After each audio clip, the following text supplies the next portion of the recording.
जय श्री महाकाल। आप सबका बहुत स्वागत है आपके अपने YouTube चैनल महाकाल तंत्र ज्योतिष पर। मैं आपका मित्र रोहित तिवारी आज पुनः आपके साथ एक नए विषय को लेकर उपस्थित हुआ हूँ। आपने देखा होगा कि कुछ लोग होते हैं जिन्हें जमीन से गड़ा हुआ धन प्राप्त हो जाता है, उन्हें प्राप्त हो जाता है अपने पूर्वजों के द्वारा रखा हुआ धन, और उस धन से वह काफ़ी धनवान बन जाते हैं। जैसा कि आप सब जानते हैं, इस संसार में जीवन यापन करने के लिए, सुख सुविधाओं का भोग करने के लिए, भूमि भवन आदि प्राप्त करने के लिए धन की परम आवश्यकता होती है। लेकिन मानव मात्र जो है कठिन परिश्रम करने के बाद भी बहुत कम धन प्राप्त कर पाता है। और आपने देखा होगा कि कुछ लोग अचानक से धनवान हो जाते हैं, लखपति और करोड़पति हो जाते हैं। तो कैसे होता है यह संभव? उन्हें मिलता है भूमिगत धन, और भूमिगत धन के साथ ही वह अपने कार्य को प्रारंभ करते हैं, तो जिससे वह उत्तर वृद्धि प्राप्त कर लेते हैं, अच्छा व्यवसाय खड़ा कर लेते हैं और काफ़ी सुख सुविधाओं का भोग करते हैं। तो मैं आज आपको वही बताने वाला हूं कि क्या जन्म कुंडली में ऐसे कोई योग होते हैं जिन योगों के आधार पर जातक को गुप्त धन, जमीन से गड़ा हुआ धन प्राप्त हो जाता है। सोना, चांदी, हीरा, मोती, जवाहरात आदि उसे प्राप्त हो जाते हैं। तो इस विषय को जानने के लिए आपको आवश्यकता है वीडियो में अंत तक बने रहें, चैनल को सब्सक्राइब करें, बेल आइकन को दबाएं, क्योंकि मैं आपके लिए उपयोगी ऐसे ही वीडियो हमेशा अपने चैनल पर लेकर आता रहता हूं। चलिए हम वीडियो को प्रारंभ करते हैं। तो देखिए, जन्म कुंडली में कुछ ऐसे योग होते हैं जिन योगों के होने पर जातक को संकेत प्राप्त होते हैं कि किस जगह भूमि में धन दबा हुआ है। क्योंकि जो गुप्त गड़ा हुआ धन होता है वह ऐसे व्यक्ति को ही प्राप्त होता है जिसके भाग्य में गुप्त धन प्राप्ति का योग लिखा रहता है।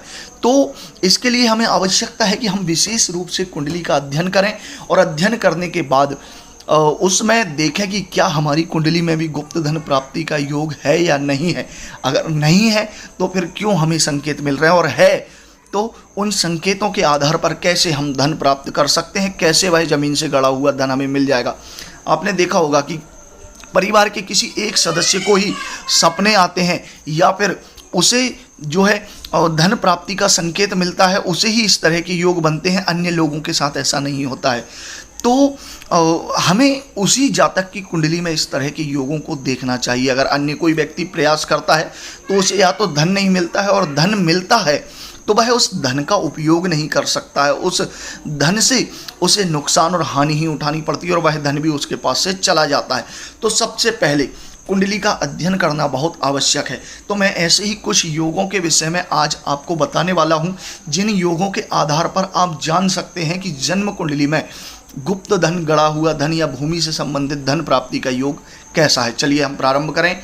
यदि जन्म कुंडली में द्वितीय स्थान का स्वामी मंगल है और वह अष्टम भाव में जाकर विराजमान हो जाए और एकादश भाव के स्वामी से युत हो या दृष्ट हो, तो इस प्रकार के लोगों को जमीन से संबंधित धन मिलने का योग होता है। अर्थात उनकी कुंडली में, उनके भाग्य में भूगर्भ से निकला हुआ धन होता है।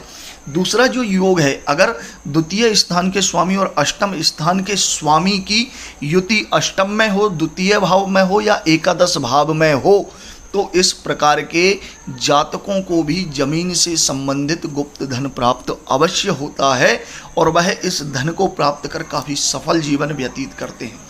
तीसरा जो योग है, अष्टम का स्वामी एकादश में होकर चौथे भाव के स्वामी या फिर चंद्र से युत या दृष्ट हो गया हो, या तो वो चंद्रमा के साथ बैठा हो या चंद्रमा को देख रहा हो, या चौथे भाव के स्वामी के साथ हो या उसे देख रहा हो। कौन? अष्टम भाव का स्वामी एकादश भाव में बैठकर। तो इस तरह का अगर जन्म कुंडली में योग है तो उसे भी 100% भूमि से संबंधित धन अवश्य प्राप्त होता है।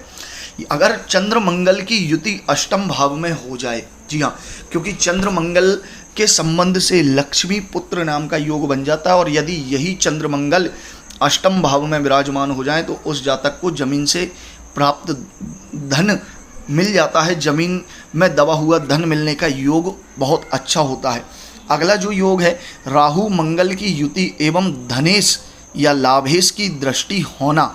अगर राहु और मंगल एक साथ बैठे हुए हैं और उन पर द्वितीय के स्वामी की या एकादश के स्वामी की दृष्टि अगर पड़ रही है किसी भी प्रकार से, तो आप समझ लीजिए कि उस जातक को जमीन के अंदर गड़ा हुआ धन अवश्य प्राप्त हो जाएगा और उस धन से वह काफ़ी धनवान भी होता है। दूसरा जो एक और योग है जो विशेष रूप से घटित होता है, और अगर यह घटित होता है तो ऐसे जातकों को 100% धन प्राप्त होता है अगर कुंडली के किसी भी भाव में सूर्य के साथ द्वितीयेश और भाग्येश की युति हो। अगर सूर्य के साथ द्वितीय का स्वामी और भाग्य का स्वामी अगर बैठा हुआ है और विशेषकर यह स्थिति जन्म कुंडली के द्वितीय, अष्टम या एकादश भाव में बन जाए, तो आप समझ लीजिए कि 100% उस जातक को जमीन से धन प्राप्त होगा और वह इस धन को प्राप्त करके काफ़ी धनवान हो जाता है। तो ज्योतिष में यह कुछ विशेष योग बताए गए हैं जो कभी निष्फल नहीं होते हैं, और इन योगों के आधार पर जातक को भूमि से प्राप्त धन की प्राप्ति हो जाती है। और इसके साथ ही और भी कई योग हैं, परंतु यह जो योग है यह विशेष रूप से धन लाभ कराने का योग बना देते हैं और धन लाभ का योग बहुत अच्छे स्तर पर निर्मित कर देते हैं, जिससे जातक को धन लाभ होता है। अब अगर आपको वह धन पता है कहाँ है तो आप उसे कैसे निकाल सकते हैं, तो इसके लिए आपको आवश्यकता है कि अपनी जन्म कुंडली में धन देने वाले उन ग्रहों को बलवान करके आप जमीन से संबंधित धन प्राप्त कर सकते हैं। जैसे द्वितीय के स्वामी के जप करके उसे प्रसन्न करना चाहिए। भाग्येश, अष्टमेश और लाभेश के स्थान के जो स्वामी हैं उनके जप, हवन, तर्पण, मार्जन आदि करने के बाद उन ग्रहों को बलवान करना चाहिए। और बलवान करने के बाद आप देखेंगे कि आपको जो संकेत प्राप्त हो रहे थे वह कुछ दिन में ज़्यादा प्राप्त होने लगे, और उन संकेतों के आधार पर आपको शीघ्र से शीघ्र धन लाभ हो जाएगा।